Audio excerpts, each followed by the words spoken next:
भारत भी दुनिया में बहुत से देशों में अपने एयर बेसेस रखता है या फिर ठिकाने रखता है, वो आज हम अपने सेशन में आपको बताएँगे। लेकिन उससे पहले आज आपको जो खबर दे रहे हैं, वो खबर थोड़ा-सा भारत के लिए नकारात्मक साउंड होती है। खबर ये है कि भारत का एक एयर बेस या कहिए सैन्य अड्डा भारत से निकल गया है, यानी कि भारत के प्रभाव से निकल गया है। ऑब्वियस सी बात है, हमने अपने देश के बाहर कहीं बना रखा होगा, तो उस देश के साथ में हमारी जो अंडरस्टैंडिंग रही होगी, उस वजह से वो बना होगा। अब शायद अंडरस्टैंडिंग बिगड़ी होगी, इसीलिए अब वो हमारे देश से निकल गया है। या कोई और प्रभाव रहा होगा। आज के सेशन में इन सारे विषयों पर चर्चा होगी। मेरे प्यारे साथियों, चर्चा है आज एक एयर बेस की, जहां पर हमारी सेना भी थी। इस जगह का नाम है आईनी एयर बेस। आईनी एयर बेस स्थित है ताजिकिस्तान में। ताजिकिस्तान स्थित है सेंट्रल एशिया में। सेंट्रल एशिया में कहां? तो कहा जाए तो अफगानिस्तान के उत्तर में। वहां पर हमारा एक एयरबेस था, नाम जिसका आईनी एयरबेस था। भारत से वो निकल गया है, यानी कि अब हमारी सेना वहां पर नहीं है। जब ये बात मिनिस्ट्री ऑफ एक्सटर्नल अफेयर से पूछी गई, तो उन्होंने अपना जवाब बिल्कुल वही ऑफिशियल तरीके से दिया और कहा कि हाँ देखिए, दो देशों के बीच में अपनी वार्ता होती है, अब वो नहीं है। दोनों के साथ हमारा जो मतलब एक दूसरे का एग्रीमेंट था, वो समाप्त हो गया है। अब हमारी सेना वहां नहीं है। सवाल ये नहीं है, ठीक है, दो देशों के बीच की म्यूचुअल अंडरस्टैंडिंग जितने दिन थी चली और आप लोग वहां से बाहर आ गए। सवाल इससे बड़ा ये है कि यहां से हम 2021 से बाहर हैं। हमारा एग्रीमेंट 2021 में समाप्त हुआ, 2022 से ऑफिशियली भारतीय सेना यहां से बाहर आ गई। लेकिन 2022 से आप 25 में आज हैं, 25 खत्म होने को है, लेकिन किसी भी मीडिया रिपोर्ट में इसे कवर नहीं किया गया। ये खबर कुछ मीडिया रिपोर्ट्स के माध्यम से पब्लिक होना शुरू हुई, तो ये वायरल खबर बन गई। खबरों में इस प्रकार से आने लगी कि 2025 में जाकर हमें क्यों पता चल रहा है, हम 2022 में यहां से बाहर आ गए थे। भारत स्ट्रेटेजिकल किसी पोजीशन पे था, ये बात पता होना भी स्ट्रेटेजिकली जरूरी नहीं है। लेकिन जब ये बात पता थी सबको कि हम यहां पर हैं, यहां से आना कम से कम भारतीयों को या फिर उस लोकतंत्र में जहां जनता जानने का अधिकार रखती है, उन्हें पता तो होना चाहिए था। इस बात को टाइटल बनाकर मीडिया में यह रिपोर्ट तेजी से उठने लगी कि भारत 2022 में ही यहां से निकल लिया, क्योंकि दो देशों के बीच का द्विपक्षीय संबंध समाप्त हुआ। इसको इन्होंने कुछ इस प्रकार से ही कहा कि 2002 में हमारे बीच में डायलॉग्स थे, 2002 से 2022 तक हम यहां रहे, उसके बाद में हम यहां से निकल लिए। मिनिस्ट्री ऑफ एक्सटर्नल अफेयर्स बहुत ही रिफाइंड तरीके के जवाब देता है। लेकिन फिर चर्चा शुरू होती है कि आफ्टर ऑल हम ताजिकिस्तान को 2022 से आगे ले जाने के लिए क्यों नहीं तैयार कर पाए, या फिर कौन से ऐसे फैक्टर्स थे जिन्होंने भारत के साथ धोखा कर दिया, या फिर कौन से ऐसे फैक्टर्स थे जो हमसे ज्यादा प्रभावशाली थे। तो उसको समझेंगे, लेकिन उससे पहले हम ये समझें इसकी एग्जैक्ट लोकेशन क्या है और किस तरह से ये हमारे लिए इंपॉर्टेंस रखता है। साथियों, ये जो मैप आप देख रहे हैं, जिसमें भारत और भारत के उत्तर की तरफ आप चलते हैं, असल में आप पूरा जो मैप देख रहे हैं, कलरफुल जो वाला हिस्सा है वो एशिया है। एशिया के मध्य में ये वाला हिस्सा सेंट्रल एशिया कहलाता है। ये सेंट्रल एशिया कभी यूएसएसआर का यानी सोवियत रूस का हिस्सा हुआ करता था। सोवियत रूस का 1991 में विघटन हुआ, 15 देश बने। उनमें से जो देश थे वो 5 देश सेंट्रल एशियन कंट्रीज कहलाए, जिसमें से तुर्कमेनिस्तान, ताजिकिस्तान, उज्बेकिस्तान, किर्गिस्तान और कजाकिस्तान के नाम प्रमुख हैं। इन्हें आप यहां पर देख सकते हैं। आज जिस देश के साथ चर्चा हो रही है उसका नाम ताजिकिस्तान है। ताजिकिस्तान की लोकेशन अगर आप देखें तो ये अफगानिस्तान के नॉर्थ में स्थित है, अफगानिस्तान से जस्ट ऊपर स्थित है।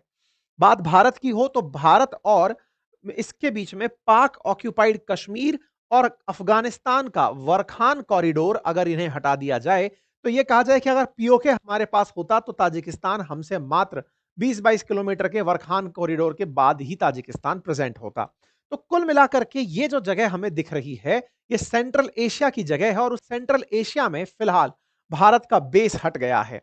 भारत ने यहां पर इस जगह को क्यों प्राप्त किया होगा, इसकी लोकेशन खुद से बताती है कि ताजिकिस्तान में अगर आप बैठे हो तो आपको अफगानिस्तान में, पाकिस्तान में, चाइना में एक बहुत बड़ा स्ट्रेटेजिक एडवांटेज मिलता है, क्योंकि आप अपने घर से ऊपर एक मचान लेकर बैठे हो, जहां से आप औरों पर नियंत्रण रख सकते हो। ये तो देख करके समझ में आता है। अब थोड़ा सा बात ताजिकिस्तान के मैप को समझने की कर लेते हैं।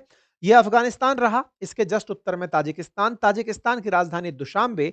दुशांबे के बिल्कुल 15-20 किलोमीटर की दूरी पर था आईनी एयरबेस।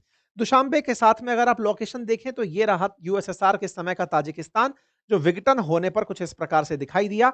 इस आईनी एयरबेस का दूसरा नाम गाइजर एयरबेस भी था। गिजार, गाइजर, किसी भी नाम से आप इसे पुकार सकते हैं। गाइजर एयरबेस भी हुआ करता था, और ये ताजिकिस्तान की कैपिटल जो दुशांबे है, उसके पश्चिम में स्थित था। साथियों, इसके इतिहास के बारे में कहा जाता है कि ये आईनी एयरबेस बहुत पहले भी, जब कोल्ड वॉर एरा था, तब सोवियत रूस के द्वारा यूज में लिया गया था। लंबे समय तक आईनी एयरबेस का सिग्निफिकेंस रहा। भारत ने 2001 में इसे ताजिकिस्तान के साथ एग्रीमेंट करके प्राप्त किया था। उद्देश्य सिंपल था, पाकिस्तान के ऊपर चारों तरफ से नकेल कस के रखना। गलती से कभी हमें पेशावर पर हमला करना हो, हमें वरखान कॉरिडोर के उत्तर में जाना हो, कि दक्षिण में जाना हो, तो उस सब के लिए हमारे लिए ये एयरबेस काम का था। हम अपने मैप में अगर एक बार फिर से इसे समझें तो आप देख पाएंगे कि अगर हमें पाकिस्तान को कंट्रोल करना हो तो ताजिकिस्तान से पाकिस्तान बहुत ही नजदीक जगह निकल कर आती है। और पाकिस्तान पर हमें हमला करने के लिए यह काफी महत्वपूर्ण प्रतीत होता है, पेशावर के लिए यह काफी उपयुक्त जगह प्रतीत होता था। लेकिन उससे भी कहीं ज्यादा अफगानिस्तान से अगर भारत को कुछ चाहिए, या अफगानिस्तान में जब संघर्ष चल रहे थे अलकायदा के खात्मे के लिए अमेरिका के द्वारा, उस समय भारत अपनी स्थिति को यहां पर संभाल करके रखा हुआ था। क्यों? क्योंकि अफगानिस्तान में भारत का बहुत निवेश था, भारत की एम्बेसी थी, भारत के लोग कॉन्ट्रेक्चुअल तरीके से काम कर रहे थे। ऐसे में अगर उन्हें कभी बाहर निकालना पड़े तो पाकिस्तान हमें सपोर्ट नहीं करेगा अपने लोगों को निकालने के लिए। इसलिए हमने ताजिकिस्तान में पूरे टाइम एक ऑपरेशनल एयरबेस रखा हुआ था। अफगानिस्तान के अंदर अगर कोई स्थिति बदलती है, बिगड़ती है, तो हम अपने लोगों को पहले यहां ले जाएंगे बाई रोड, और फिर यहां से हम उन्हें टेक ऑफ करके ले आएंगे। और हुआ भी यही साथियों। 2021 में देवी शक्ति ऑपरेशन चला करके जब अमेरिका अफगानिस्तान को यूं ही छोड़ करके निकल गया, तब भारतीयों ने, या फिर भारतीय एम्बेसी के जो कर्मचारी थे और जो भारतीय अफगानिस्तान में फंसे रह गए थे, उन्हें यहां से हमने टेक ऑफ किया था। यहां से हमने लिफ्ट किया था और उन्हें सुरक्षित भारत लेकर आए थे। अर्थात जिस मकसद से इसे बनाया गया था, उस मकसद की सिद्धि ताजिकिस्तान में ये एयरबेस आईनी कर रहा था। आईनी एयरबेस के बारे में कहते हैं कि यह मतलब जो गाइजर एयरबेस के बिल्कुल नजदीक ही स्थित था। ये 20 किलोमीटर था अफगानिस्तान के वखान कॉरिडोर से। पाकिस्तान और सेंट्रल एशिया के लिए ये बड़ा कनेक्ट पॉइंट था। देखिए, ताजिकिस्तान टेक्निकली तो अमेरिका के खिलाफ था। मतलब एक तरह से समझिए कि ऐसे समझिए कि वो बना था यूएसएसआर से। तो 15 देश जो यूएसएसआर के अंदर थे, उनमें से एक ताजिकिस्तान था। तो जो उसका अंदर का अंश है, जो साइकोलॉजी है, वो तो यूएसएसआर वाली है। लेकिन फिर भी उसने अपनी जगह को प्रो अमेरिका होने के लिए दिखाना शुरू कर दिया कि हाँ, हम आपके साथ हैं। लेकिन रशिया 1991 के बाद से वापस से सोवियत रूस को संगठित करने का प्रयास कर रहा था। इसी क्रम में उसने सीटीओ नाम से, एक सीएसटीओ नाम से संगठन बनाया। और सीएसटीओ नाम के उस संगठन में उसने शामिल किया Kazakhstan, Kyrgyzstan, Tajikistan, Armenia, Belarus और खुद यानी रूस। ये 6 देश 15 देशों में से एक साथ यूनिफाइड होकर के सीएसटीओ बनाए, जिनका उद्देश्य था कि हम सब लोग एक दूसरे की मदद करेंगे। तो रूस ने ताजिकिस्तान पर अपना प्रेशर और प्रभाव हमेशा बनाकर रखा। उस समय भी जब भारत ताजिकिस्तान का यूज अमेरिका के समर्थन में कर रहा था, या फिर यह कहिए नदर्न अलायंस के समर्थन में कर रहा था, या फिर यह कहिए तालिबान के खिलाफ कर रहा था। तो आईनी एयरबेस भारत के लिए किस तरह से फायदे का था, यह मैंने आपको समझाने का फिलहाल यहां पर प्रयास किया। एक टाइम पर हमारा सुखोई भी, SU-30 भी यहां पर तैनात रहा करता था। और हमने 2014 में लगभग 200 लोगों की यहां पर कर्मचारियों की फौज तैनात कर रखी थी। तमाम प्रकार की फोर्सेस के लोग थे। ये 2021 की बड़ी ही यूनिक तस्वीर है, जिस तस्वीर में आप देख सकते हैं कि देवी शक्ति मिशन के तहत भारत ने अपने फंसे हुए भारतीयों को यहां से निकाला था और यह बेस उपयोग में लिया गया था। यह आप देख सकते हैं, आईनी एयरबेस ताजिकिस्तान में हमने C-17 ग्लोबमास्टर के अंदर अपने फंसे हुए जो अफगानिस्तान के लोग थे उन्हें निकाला था। और ये सब लोग इसी आईनी एयरबेस के माध्यम से, जो एम्बेसी के लोग थे, वो उनको वापस लाया गया था।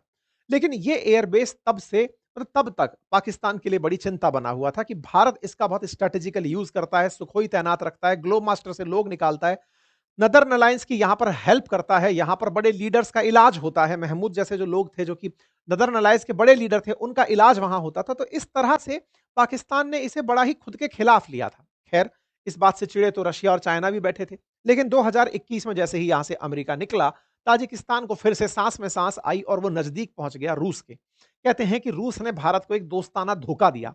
दोस्ताना धोखा दिया का क्या मतलब है कि ताजिकिस्तान को उसने अपने सीएसटीओ वाले ग्रुप में वापस ज्वाइन करने की कहा, मतलब एक्टिव होने की कहा कि भाई सुनो, हम सब एक हैं, कभी हम एक साथ रहा करते थे। 15 देश थे, जिसमें अर्मेनिया, बेलारूस, रूस, ताजिकिस्तान, किर्गिस्तान और कजाकिस्तान। बोले यार, अपन सब एक थे, अब हम अलग अलग क्यों हो रहे हैं? और अपनी जगह का उपयोग हमारी थॉट प्रोसेस से अलग मत होने दो, पश्चिम के करीब मत जाने दो। ताजिकिस्तान में आईनी और फरखान का उपयोग भारत कर रहा था अमेरिका यानी कि वेस्ट के लिए। ये रूस को रास नहीं आ रहा था और कहते हैं कि इसी चलते रूस ने ताजिकिस्तान को प्रेशराइज़ किया कि वो यहां से भारत को हटाए। आप समझिए कि इसकी इंपॉर्टेंस कितनी थी। आप इस तस्वीर से अंदाजा लगाइए जिसमें हमारे डोभाल साहब राष्ट्रपति रामनाथ कोविंद के साथ वर्ष 2018 में इस आईनी एयरबेस पर आपको बैठे दिखाई दे रहे हैं। अर्थात ये जगह कितनी स्ट्रेटेजिकली हमारे लिए इंपॉर्टेंट रही होगी। आप यहां पर हमारे एयरफोर्स के सैनिकों को देख सकते हैं।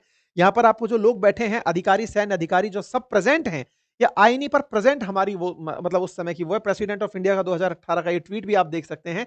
आईनी एयर बे फोर्स बेस पर नियर दुशांबे में हमारे राष्ट्रपति प्रेसिडेंट कोविंद हुआ करते थे, उस समय वहां पर प्रेजेंट थे। अभी चूंकि द्रौपदी मुर्मू जी हैं तो तस्वीर बदल गई है। प्रेसिडेंट ऑफ इंडिया का ट्विटर हैंडल कॉमन रहता है हमेशा। ठीक है साहब। तो यहां पर चूंकि 4 साल पहले हमारा एग्रीमेंट खत्म हो गया, ताजिकिस्तान ने इसे रिन्यू नहीं किया, इसलिए बड़े सारे सवाल उठे। पहला सवाल तो यही, भारत को यह बात पता क्यों नहीं चली, और दूसरा, ऐसा करने में हमने अपना जियोपॉलिटिकल जो प्रेशर है वो कैसे रिलीज कर दिया। हम जियोपॉलिटिक्स में पिछड़ कहां गए। हम क्यों ताजिकिस्तान को कन्विंस करने में कामयाब नहीं हुए। क्योंकि आज क्या ये हम कह सकते हैं कि रूस से, सॉरी, जिस चाइना से और पाकिस्तान से हमें टेंशन नहीं है, या फिर अफगानिस्तान में हमें रीच बनाए रखने के लिए एक तो बेस चाहिए ही चाहिए। तो हमने अपनी लोकेशन कैसे खो दी, ये एक बड़ा सवाल है। तो इन दो के पीछे इन दोनों का हाथ बताया जाता है। कहा जाता है कि रूस ने हमारे साथ मित्रता रखते हुए हमसे ताजिकिस्तान पर प्रेशर डलवाया, यानी खुद ने ताजिकिस्तान पर प्रेशर डाला कि इंडिया को यहां से बाहर निकालो, क्योंकि भारत इसका उपयोग प्रो वेस्ट कर रहा है, पश्चिम के लिए कर रहा है। यानी कि चाइना, यहां पर रशिया ने अपना इन्फ्लुएंस दिया और चाइना ने अपना इंटरेस्ट शो किया। ताजिकिस्तान में असल में रशिया भी, चाइना भी प्रेजेंट है। देखिए यहां पर मैं मैप दिखाता हूं आपको। ये जो जगह दिख रही है आपको यहां पर, ये एयरबेस जो हरे हरे रंग में दिख रहे हैं, ये सारे के सारे बेसिस हैं जो रशिया ऑपरेट करता है। और जो ये लाल रंग में आपको दिख रहे हैं, ये चाइना ऑपरेट करता है। चाइना ने बकायदा, ये वखान कॉरिडोर है ना, जो अफगानिस्तान को जोड़ता है चाइना से, इसके आसपास अपनी पूरी तरह से तैयारियां कर रखी हैं। ताजिकिस्तान पर खूब सारा कर्ज लाद रखा है चाइना ने, और चाइना ने यहां पर अपने एक्सपोर्ट से और अब इनको कर्ज दे दे करके ताजिकिस्तान पर यह प्रेशर डाला कि वो जगह, ये वाली जो जगह है जो आईनी एयरबेस है, और ये जो फरखोर है, फरखोर तो इन्होंने पहले ही हमसे ले लिया था, आईनी एयरबेस जो है इसे आप ले लीजिए। और ये काम करने में ये कामयाब हुए 2021 में। तो चाइना और रशिया ही सीक्रेट तरीके से भारत को इस जगह से निकलवाने में मतलब कामयाब हुए थे, और भारत को ये जगह खोनी पड़ी थी। या फिर अभी 2022 की खबर है तो खोनी पड़ी थी कहा जा रहा है, लेकिन खबर में चूंकि अब आई है तो हम इसकी चर्चा कर रहे हैं, क्योंकि रशिया ने बकायदा यहां पर खूब सारा ट्रेड किया है। सिप्री की रिपोर्ट बताती है कि रशिया यहां के प्रमुख हथियार एक्सपोर्टर्स में से एक है, और पुतिन ताजिकिस्तान अभी अक्टूबर में जाके भी आए हैं, जो दर्शाता है कि ताजिकिस्तान उनके लिए कितना मायने रखता है। पुतिन लगातार ताजिकिस्तान के साथ हमेशा संपर्क में रहे हैं। उन्हें यह कहते रहे हैं कि हम सबको एक रहना है, अगर सोवियत रूस बनाना है, यूक्रेन हमें इसलिए ही कब्जाना है, कल को हमें वापस से सोवियत रूस बनाना हुआ तो 15 की 15 देशों का हमें एकीकरण करना होगा। कहते हैं कि इसके लिए दोस्ताने के अंदर हमें धोखा मिला, जो कि हमें रूस ने दिया, और रूस का उद्देश्य साफ था कि हम वेस्ट को कम से कम इतना नजदीक नहीं आने देंगे। जो यूक्रेन से युद्ध करते हुए रशिया कर गया, वो ताजिकिस्तान में भी कर गया। भारत ने हमें एक दोस्ताना धोखा दे दिया।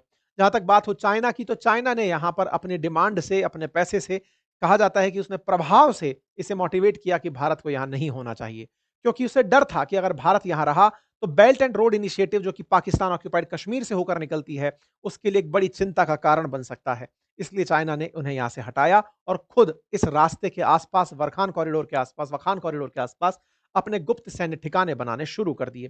कुल मिलाकर के चाइना ने पूरी तरह से एक बढ़िया ट्रेडिंग पार्टनर की भूमिका निभाते हुए अपने पैसे के दम पर तमाम इनके साथ एक्टिविटीज की, सैन्य अभ्यास किए और इन्हें करने में कामयाब हो गया। कुल मिलाकर इतना ही कहा जा सकता है कि कूटनीतिक दबाव के चलते ताजिकिस्तान हमारे हाथ से चला गया। हमारी कूटनीतिक फेलियर में से इसे एक कंसीडर किया जा सकता है। लॉन्ग रन के अंदर यह कितना भारत के लिए नुकसानदायक होगा, यह आने वाला समय बताएगा।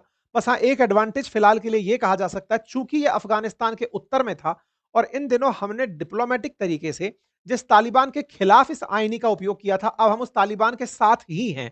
तो हो सकता है कि भारत प्रयास करके, क्योंकि अब अफगानिस्तान पाकिस्तान के खिलाफ खड़ा हो गया है, तालिबान धीरे धीरे पाकिस्तान के खिलाफ होता जा रहा है, ऐसे में अगर भारत अफगानिस्तान में ही अपना कोई बेस बनाने में कामयाब हो जाता है, तो ये तो हमारे लिए और सोने पे सुहागा जैसी सिचुएशन होगी। पर खैर, इन सब में उम्मीदों का इंतजार काफी होगा।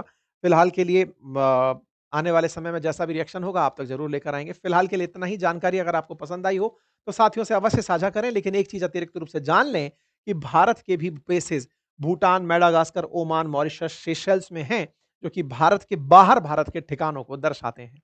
जानकारी पास पसंद आई हो तो साथियों से अवश्य साझा करें। आप इस विषय पर क्या सोचते हैं, अपनी राय कमेंट बॉक्स में अवश्य रखें।